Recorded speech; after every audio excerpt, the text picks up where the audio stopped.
Alex, I've known him to it's early morning, so the kids are in school, to enjoy this kind of political masturbation, all the time when he used to address issues.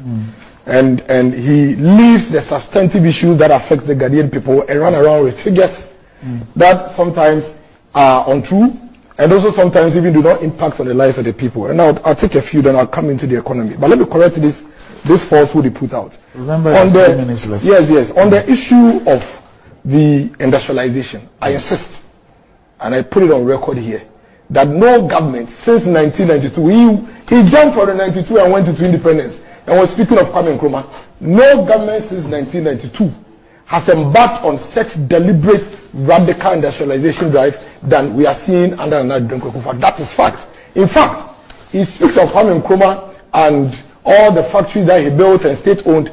Randy, they, under the NDC, passed a law. They passed the Diversity Implementation Act to sell off state factories under his government, under the NDC.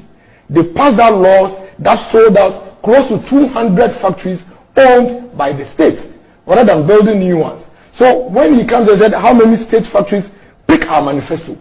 There is no way in our manifesto that we said that Nana Akufo-Addo's government is coming to build factories as a government for the state.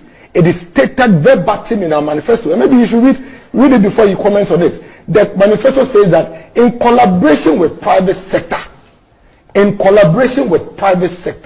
factories will be set up in every district to stimulate local economic development. It is here in the manifesto. That is what we said. So he cannot come and sit here, set his own questions, rattle all of them, and then expect that we take it hook, line, sinker. Again, he speaks of factories that he bought a list here, about 140 companies that they have built. Randy, the 278 factories that the MPP mentioned under the 1D1F does not, and let me repeat, does not include all the factories that have been built by private people from 2017 to 2021. Those factories that he speaks of, 140 that was built under the NDC, there is no government in our republic that doesn't have private sector people building factories. If we are to add it to the 1D1F, we are going to move into the thousands. We are speaking of a deliberate policy, industrialization policy that is geared towards stimulating local economics in the district, and that is what 1D1F is about.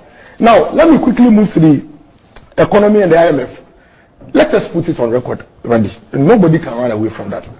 There has never been any economy as worse in this country than we saw between 2013 and 2015. What is worse than a country where people cannot even have electricity to sleep in? What is worse than an economy where private factories would have to shut down their businesses and their plants because they cannot afford to buy fuel to power their electricity? What is worse than a country where you withdraw all the social safety net of the people simply because you do not have money to take care of them? What is worse than a country where the public sector people work for a year, and then you say even though they work for 3 months, you can afford to pay only 12 months, you can afford to pay only 3 months. What is worse than that? Let me quickly wrap up by going to why the NDC went into the IMF. And he sits here and says, when they were going to IMF, let me tell you, in the Our National Economic Forum, the one they had at Senchi, these were the reasons. And Randy, I want you to pay very close attention. They said, for 2 consecutive years, 2012 and 2013, macroeconomic targets have been missed. Annual budgets have not been implemented as approved by budgets. Media reviews have sometimes been used to introduce new policies rather than for an assessment of policies. Budget outcomes have deviated significantly from forecasts and therefore have tended to be perceived as not dependable. It's a tall list. There's no time. The point I am making here is that never in the history of this country have we seen what we saw under the NDC. In our worst of forms and the MPP, even under this current condition where we are going to the IMF for balance of payment support, we are still keeping our people at work. We are still paying the salaries of our citizens.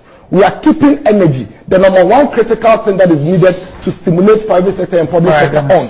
We are ensuring that people who are required in public sector to work are recruited without keeping them at home. This is in our worst of form. In our worst of form, 100,000, let me wrap up. In our worst of forms, 100,000 of Ghanaian people who under their government remained at home because they could not afford are in senior high school studying. In our worst of form in this country, under the now Adodankwa Ekufuor as we speak, safety nets, like the allowances for teachers and nurses, have not been withdrawn from them. That is the kind of economy that we experience.